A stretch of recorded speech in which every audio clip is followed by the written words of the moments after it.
All right, couple cards in to 2025. We are going to break down who we think will be the champion in each division by the end of the year. Or we could say, in next February if we want to do a full year from now. It doesn't I like really that. matter. Okay, a year on February 13th, 2026. Holy fucking smokes. That sounds crazy. 2026. Who will be the champion in each division? We'll start with the flyweights. If you want our exclusive content, Justin can break down the WMMA scene after I log off here, maybe when we're done. But we'll start in the men's flyweight division. Alexandre Pantoja, the dominant champion, defended his belt 2 to 3 times now. He is getting a little bit older. He was that in December, the fight versus Asakura? I think in December. So Yeah. obviously, pretty recently he defended the belt. Does not have a fight booked right now. But Justin, who will be the flyweight champion at the end of the year? Yeah, so right now I have Pantoja as the champion come a year from now. It's tough in this division because you look at the rankings and it's all guys that are basically on the Pantoja hit list. You got Royval that he's beat multiple times. He's fought Moreno in 8 million times. And it's tough. He's beat Kai Kara France. When I looked a little bit more into the rankings, I was like, okay, could I see a Manel Kate, Tatsuhiro Tara, however you say his name? Could I see those guys taking the lead? And it's like potentially, but if we're talking just a year from now, I don't know if those guys are going to be. And actually, that being said, though, I will say maybe a guy like that can make the jump in the division just because of Pantoja's past history with these guys. The UFC might say, hey, we need kind of some fresh bloods in matches in this division. But as of right now, I see Pantoja staying the champion. His biggest threat to me is a guy that he beat last year in Usyk. And I know Usyk's a little bit down in the rankings, but I just feel like stylistically he's the toughest test. And I'd actually pick Usyk to get the job done against Pantoja in a rematch. So if he beats Moreno, so that fight's booked, Moreno versus Usyk.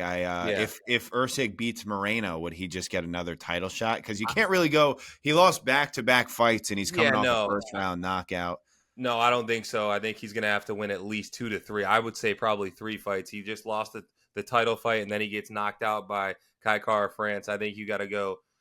I would say 3 wins. That's a ways down the line. That's not going to happen for a while. Then, who knows who will be? That's why Pantoja is my pick to be the champion. Right. Yeah. Fair. What about you, dude? So I feel like with this guy, I can't say he's underrated anymore. Maybe like the Asakura fight, maybe people finally put some respect on his name. But dude, when you look at what, I just don't think that fight it was dude. The guy's I'm not saying like the performance or getting a win over that guy specifically, but it's the same with bro. I feel like every title fight people just freak out about. Dracus this past weekend, he was the favorite. He already beat Strickland and he wins, and everyone's like, dude, is DDP number 1 pound for dude? Are we gonna have some conversations about this guy in the middleweight all-time ranking? It's once you defend the belt twice at this point, everyone's just you're the GOAT already. And we were just saying this before we started, bro, when you look at all these divisions, you look at all the champions, you always think the belt's not really going to move.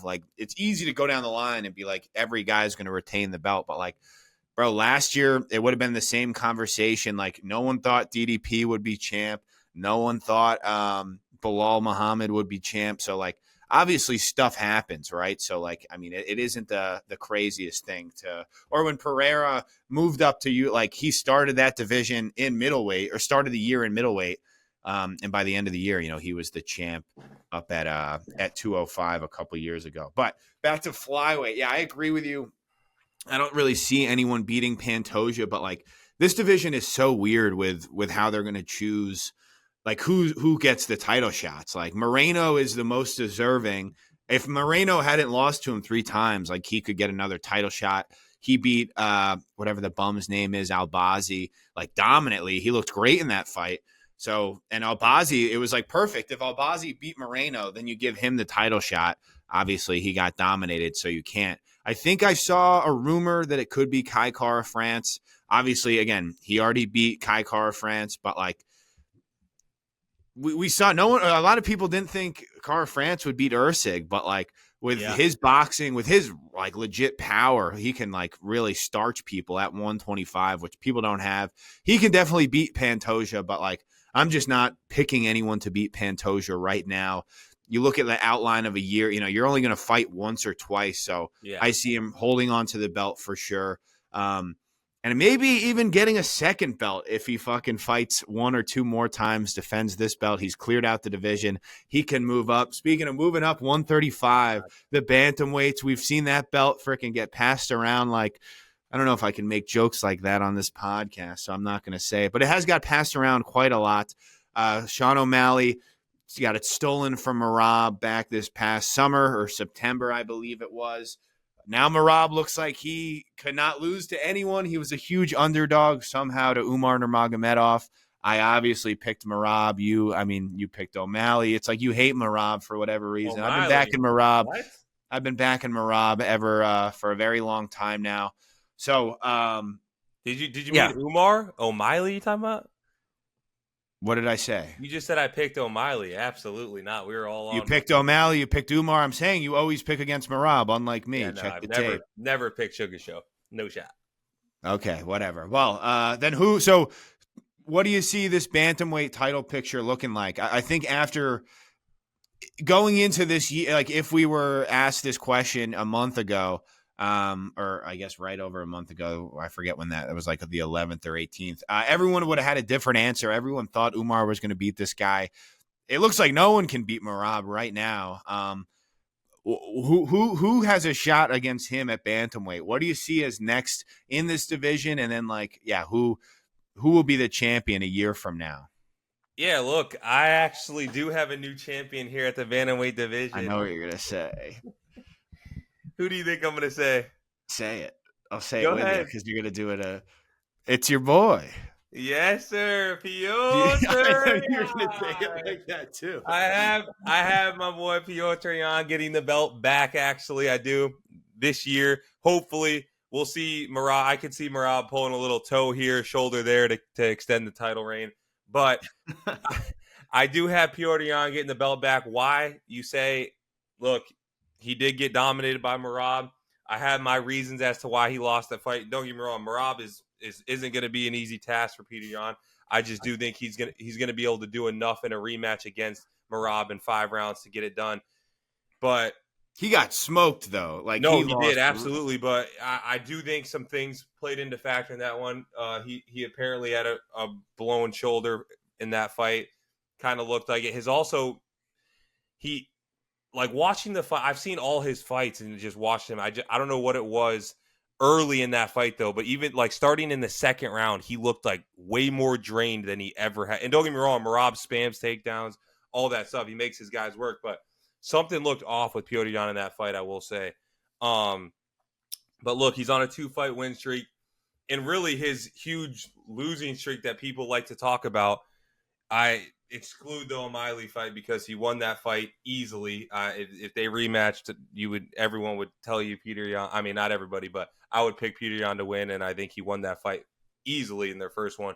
So really, he lost the rematch to Aljo after absolutely embarrassing him in the first one. He pulls the acting stunt, whatever.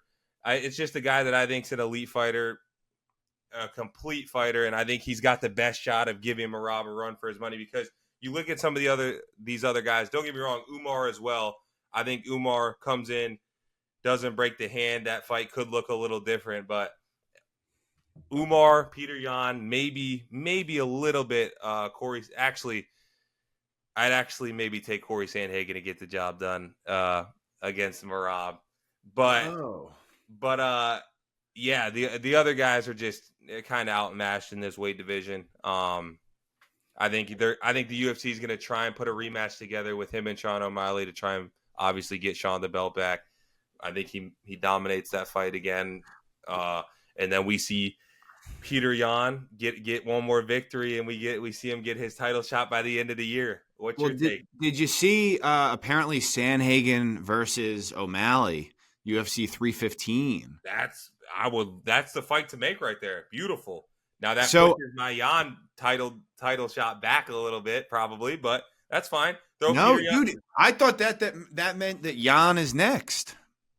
Nah, I feel like they'll But then who else? If it wasn't O'Malley for Jan, who else would he fight? There's literally no go look at he's going to fight Umar. He can fight Cejudo if Cejudo beats Song Yadong in a few weeks, but he just beat Song Yadong, so we won't be fighting him. Jan fought in like the beginning of August, though. Like he should be fighting, or he might have had to get surgery after. That's what I'm saying. Fight. Are you gonna have Jan? Are you gonna have Peter Yan fight down in the rankings? Like Umar, I guess. But no, he's got 2 in a row. There's no way, bro. And Umar just broke his hand. I mean, I don't need to see him absolutely pick apart Chito Vera. That's a waste of time. No, Jan didn't fight. I'm thinking of Figgy Chito. That was in August. Jan fought Figgy at like 8 in the morning a couple months. That was in December. Okay, I mixed that up. But yeah, dude, there's no way. Jan is a champion. He fucking had a little bit of a losing streak there. He's won 2 in a row. He looked really good against Figgy. So, like, bro, you got to give this guy, if not a title shot, him versus O'Malley, the rematch that we all needed to see. How the fuck are you not making that fight immediately? That pissed me off. O'Malley versus Sandhagen is also a sick fight that I wouldn't mind. It is. And I love the Sandman. The guy's turned into a little bit of a crotch sniffer. Because you can go O'Malley versus Sandhagen while Umar's hand heals. Umar's hand heals. That fight kind of takes place. You can either go Peter Yan Umar. Or you can get, and give the winner of that fight the title fight, and then you would have a number 1 contender lined up. I don't know. I want Jan to be champion. So to answer, I knew you were going to say that, but I was kind of leaning that way as well. Peter Jan's one of my favorite fighters. I favor Corey Sandhagen over O'Malley. We're going to see a disaster fall of that's not a word, of O'Malley right now. He's the champion, the most handpicked. Sandhagen beats him, dude. Sandhagen beats him 100%. No, I'm with that. I'm saying the UFC won't allow what they'll do is say if he loses to Sandhagen, then that's 2 in a row. Sandhagen, you'll see. He's going to be fighting Steiny. It's going to be the Nelk Boys. The event. It's going to be held in there wherever. He's going to be fighting Steiny. You'll see a boxing. Boxing fight for O'Malley, dead serious. Him versus KSI in like a steel cage match, probably. But no, I don't know. Sandhagen, bro, he looked good against Umar.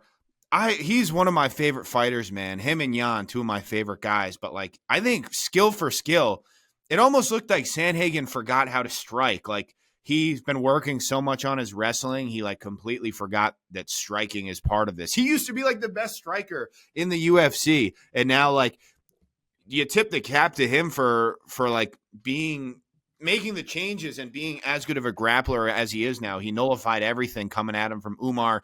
No, he wasn't able to hold him down. He was getting up. His grappling's got a lot better, but he had no offensive attack, no sense of urgency. So like, if he puts it all together, I think he can still become champion. And I definitely think Peter Yan can become champion.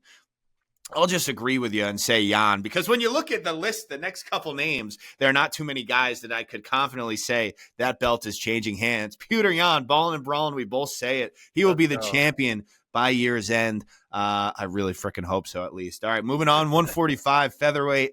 Let's not waste our breath because we are taking our sweet time talking about bantamweight. The champion will be Ilia Topuria. The champion will be Ilia Topuria until he chooses not to, or he runs into Movsar Evloev. Holy smokes. That guy would toss him around like I don't know. But I don't know. I don't think Movsar, like, the only way that anyone can beat this guy, unless you're Islam Makhachev, is like a flash KO. Diego Lopes could, in theory, do that, but like obviously in a firefight with Topuria, like, I mean, like, I'm getting scared just thinking about it. That guy's a scary dude. He's the best boxer to ever step foot in the UFC, and he has power, quite literally. Like, again, him and Pereira, it's like the nuclear option, the touch of death. He touches you, you go to sleep. I don't want to see him versus Volk. I want to see him go up, fight Islam Makhachev, and I want to see Volk versus Diego Lopes. And I mean, again, I don't think no one's beating Ilia Topuria, so you can say your piece. You got 40 seconds because no one's beating him. No, I could. I couldn't agree more with you. Other than, like you said, dude, I think Masvidal obviously poses some big problems for Ilia, just in the grappling department, which obviously is what Masvidal is going to do to anybody. But like you said, I would like to see Ilia at this point in time, just the way, like, the time frame makes sense for him to go up and fight Islam right now. Arman at lightweight's kind of out of the picture. He ruined that shot. Ilia, just Diego versus Volk makes sense. Ilia sparks either one of them. But yeah, I do think that Islam would probably be a little too much for Ilia, but like you said, when you got the touch of death, anything's possible in the sport. But yeah, I think we won't see Ilia lose unless it's a guy like, I don't know if Masvidal has the complete game to get it done, but it's a guy that's going to really slow the fight down in a boring grappling, like tire him out type of deal, other than a flash KO. So yeah, obviously we're not going to waste much more time. We got Ilia keeping the belt at featherweight. Who knows if he'll even defend the featherweight title by this time? I mean, yeah, he should, but it's going to be a while. I think you're going to see him fight probably at lightweight in his next fight, and then and he strikes me as like a once a year. Like, he will not be fighting very often. Like, he'll be doing his own thing. But okay, well, so moving up. Speaking of double champ status, I think I kind of hinted at it. I do think that Pantoja might have the best shot to beat Merab out of everyone, to be honest. I think Merab's size and his height kind of create, like, he is beatable by a smaller guy, right? So, like, I think Pantoja stylistically, with the grappling, with the gas tank, like, and with he's got a lot of power. I think he has an advantage on the feet. Obviously, Merab, someone's got to beat this guy. Like, I mean, I thought Umar would do it just because, and he just got out. It was like the only way he would lose is if he gets out cardioed, and like he got out cardioed. So, bro, I know he got out wrestled too. Let's make that fight. Let's make that fight right now. I like that. Right? That's a good dude. Pantoja deserves it. He's got 3 title defenses. He is legitimately, people say clear out the division. He cleared out the division. No, he definitely did. But I still think, like, and I sound like a hypocrite because I'm saying that Ilia should go up and fight for the title with only defending once, but it's like, you hate people move it, dude. Once you do it like 3 times, if you clear out the division, you can move up. But yes, but I don't think 3 wins doesn't automatically mean you clear out the division. Is what I'm saying. No, it doesn't. I'm not saying in a literal sense, he's beaten everyone. That's what I mean. Go look. He's beaten number 1, 2, 3, 4. Like, he's beaten all of them, and a lot of multiple times. He's beaten the 1 guy 3 times, beaten the 2 guy twice. Like, he deserves to move up. You don't want to let's watch him fight Moreno for the 4th time. No. Moreno's been in the UFC for a decade. He's fought 2 fucking people. Hey, no, in all seriousness, I think that they might need to be doing that. It might be Merab versus Pantoja time. Might be a fucking genius, dude. Or let's see him fight Kai Kara France again. The guy's like 21 and fucking 10. Dude, I don't know. That's a fucking Lakers record right now, dude. Speaking of Lakers, shout out Luka. You're a LeBron guy, right? Absolutely. All right. So 55. Come on. Do you know who went to the parade when they won the finals? Me, Jesse, Tabari, that's right. Kendall, Bach. All right. So 55, lightweight. I mean, the only guy who could beat him is Ilia. Real quick, how does that fight go? Right now, I would say Islam uses the height, the weight, the size advantage, gets the clinch going, puts him up against the fence, grinds him out, and probably gasses Ilia to a point where he gets Ilia out of there in round, I'd say probably round 4. Get him out of there with a sub or something like that. But yeah, I think the only guy that has a legitimate chance right now at lightweight against Islam is Charles Oliveira, and I don't want to. It's not that I want to see that fight next. I mean, Charles needs to win one more. Arman deserved the shot. He kind of ruined it, so I don't know what they're going to do there. But lightweight again is at a point where there's not really a true contender. Like, so that's why I'm all for the Ilia fight. Like, let's do Ilia. If Chandler beats Arman, he's next.